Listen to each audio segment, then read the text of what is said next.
Baik, Assalamualaikum warahmatullahi wabarakatuh.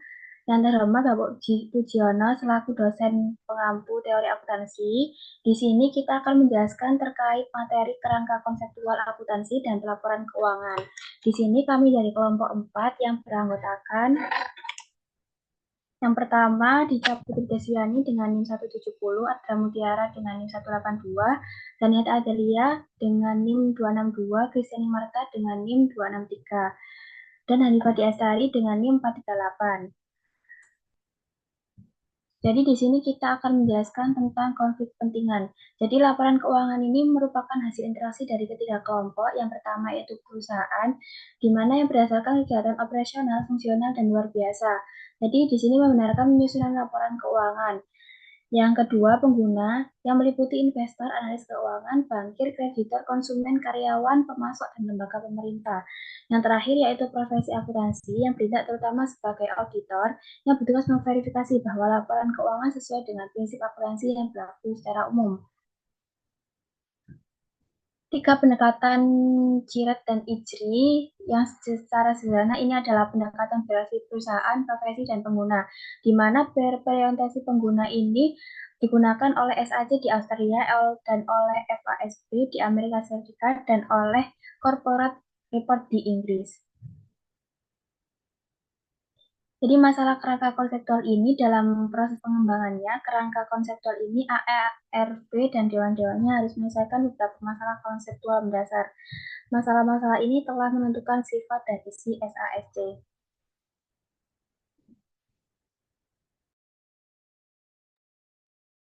Baik, selanjutnya yaitu kerangka konseptual.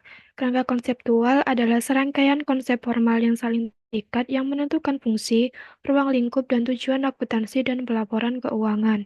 Di Australia, SAC mewakili kerangka konseptual atau konstitusi untuk pelaporan keuangan. Kerangka konseptual dapat bersifat deskriptif, preskriptif, atau campuran keduanya. Kerangka deskriptif mencoba mengembangkan serangkaian konsep yang saling terikat, yang berfungsi untuk mengkodifikasi dan menjelaskan praktik pelaporan keuangan yang ada.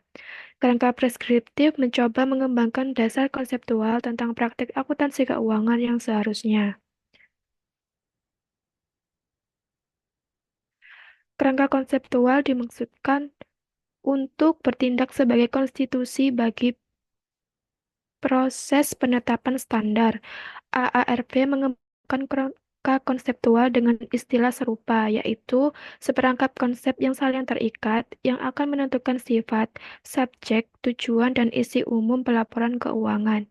Ini akan menjadi penafsiran eksplisit dari pemikiran yang mengatur pengambilan keputusan. Kerangka konseptual berguna dalam pengembangan standar yang lebih konsisten dan logis, serta menghilangkan kebutuhan untuk membahas kembali masalah konseptual ketika menyiapkan standar akuntansi baru.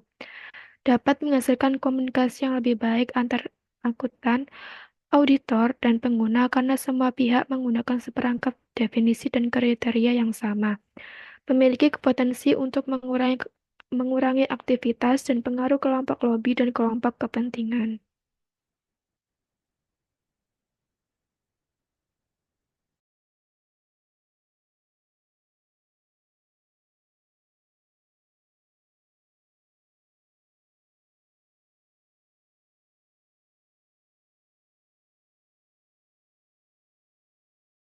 Selanjutnya yaitu tujuan laporan keuangan.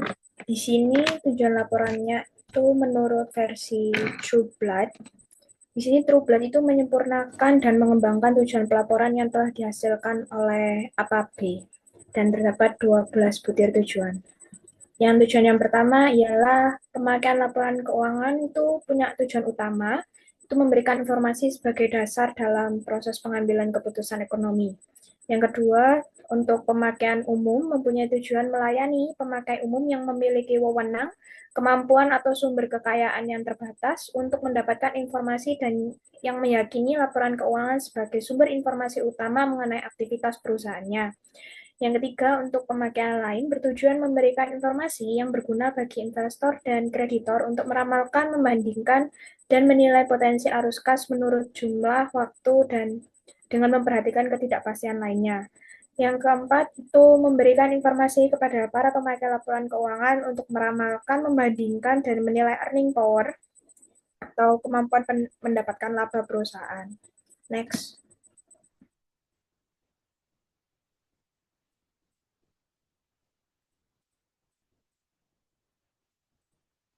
Berikutnya yang kelima ini ada menyediakan informasi yang berguna dalam menilai kemampuan manajemen menggunakan sumber kekayaan perusahaan secara efektif dalam mencapai tujuan utama perusahaan. Yang keenam, memberikan informasi yang faktual dan yang dapat ditafsirkan tentang transaksi dan kejadian lainnya yang berguna untuk meramalkan, membandingkan, menilai earning power perusahaan.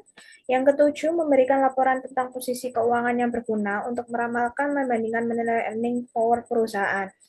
Dan laporan ini harus memberikan informasi yang menyangkut transaksi perusahaan dan kejadian lainnya yang merupakan bagian dari siklus perolehan laba yang tidak sempurna. Yang kedelapan, memberikan laporan laba periodik yang berguna untuk meramalkan, membandingkan, menilai earning power perusahaan. Yang kesembilan, memberikan laporan kegiatan yang berguna untuk meramalkan, membandingkan, menilai earning power perusahaan. Dan laporan ini harus menyajikan aspek nyata dari transaksi perusahaan yang memiliki unsur kas atau diharapkan mempengaruhi kas. Yang ke-10, memberikan informasi yang berguna untuk proses peramalan. Ramalan keuangan harus disajikan apabila mereka ingin meningkatkan tingkat kegunaan laba.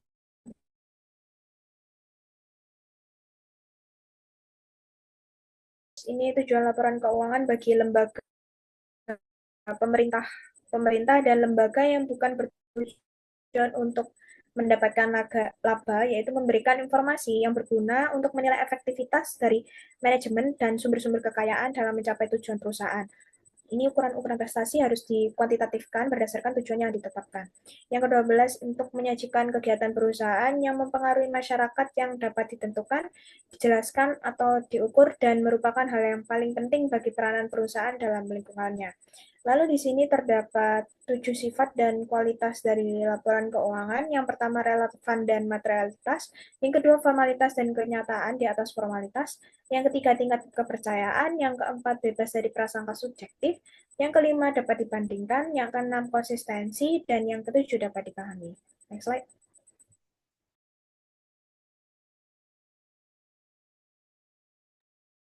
Baik, selanjutnya membahas tentang laporan keuangan. Laporan keuangan merupakan output dari hasil akhir dari proses akuntansi. Jenis laporan keuangan di sini ada empat. Yang pertama neraca atau balance sheet. Yang kedua laba rugi atau profit loss. Yang ketiga laporan arus kas atau cash flow. Yang keempat perubahan ekuitas atau equity. Next slide. Yang pertama, laporan neraca merupakan gambaran posisi keuangan perusahaan dalam tanggal tertentu atau periode tertentu. Terdapat beberapa komponen dalam penyusunan laporan neraca, yaitu yang pertama jumlah aset, terdapat aset lancar dan juga aset tetap. Kemudian ada kewajiban atau utang, terdapat utang lancar dan juga utang jangka panjang. Kemudian terdapat modal atau ekuitas, yang termasuk modal saham, tambahan modal di setor, saldo laba ditahan, dan saham treasury. Berfungsi untuk yang pertama melihat perkembangan kondisi finansial perusahaan dalam periode tertentu, yang kedua menganalisis komposisi aset perusahaan, yang ketiga melihat tingkat likuiditas perusahaan, kemampuan perusahaan untuk melunasi hutang bersifat jangka pendek, yang keempat melihat komposisi kepemilikan modal dari pemegang saham termasuk jumlah tambahan modal di setor, yang kelima melihat seberapa banyak jumlah laba ditahan. Next slide. Kemudian ada laporan laba rugi, suatu laporan yang memberikan informasi tentang profitabilitas perusahaan untuk periode tertentu. Terdapat beberapa komponen dalam penyusunan laporan laba rugi. Yang pertama ada pendapatan atau revenue, yang termasuk dalam penjualan, pendapatan layanan, dan biaya yang diperoleh, dan juga bunga yang diperoleh. Kemudian ada beban atau expense, termasuk HPP atau harga pokok penjualan, dan juga biaya operasional. Kemudian ada keuntungan dan kerugian. Laporan laba rugi ini berfungsi untuk yang pertama memberikan ringkasan pendapatan dan beban suatu entitas untuk periode tertentu, yang kedua merangkum kegiatan operasional perusahaan, yang ketiga melihat aktivitas pendapatan dan beban untuk periode yang dilaporkan. Next slide. Selanjutnya ada laporan arus kas yang merupakan suatu laporan yang menjelaskan aliran kas penerimaan dan pengeluaran perusahaan pada periode tertentu. Terdapat beberapa komponen dalam laporan arus kas. Yang pertama ada arus kas dari aktivitas operasi, kemudian dari aktivitas investasi, dan dari aktivitas pendanaan. Laporan arus kas ini berfungsi untuk mengetahui jumlah uang tunai yang dihasilkan dan digunakan untuk kegiatan operasional, memberikan pemahaman kepada pengguna laporan tentang perencanaan, pengambilan keputusan, dan keberhasilan manajemen dalam menangani hal-hal yang berkaitan dengan kas. Kemudian sebagai alat menganalisis penggunaan kas dalam periode tertentu. Next slide. Kemudian ada laporan perubahan ekuitas, suatu laporan yang menyatakan posisi ekuitas atau perubahan komposisi modal milik perusahaan. Terdapat beberapa komponen dalam laporan perubahan ekuitas. Yang pertama perubahan laba bersih, investasi pemilik, distribusi dividen, dan perubahan nilai pasar aset. Laporan perubahan ekuitas ini berfungsi untuk memberikan gambaran tentang bagaimana ekuitas pemilik sebuah perusahaan mengalami perubahan selama periode tertentu dan melihat seperti apa kebijakan perusahaan terhadap penggunaan laba. Next slide.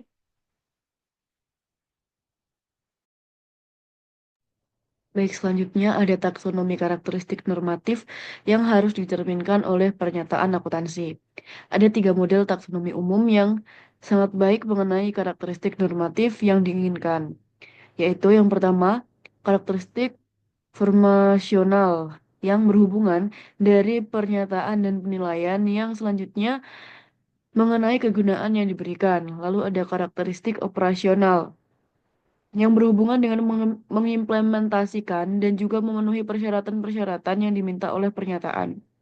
Lalu yang terakhir ada karakteristik informasional yang berhubungan dengan kemampuan untuk menghasilkan data yang berguna dalam pengambilan keputusan. Baik, sekian dari kelompok kami. Terima kasih atas perhatiannya. Wassalamualaikum warahmatullahi wabarakatuh.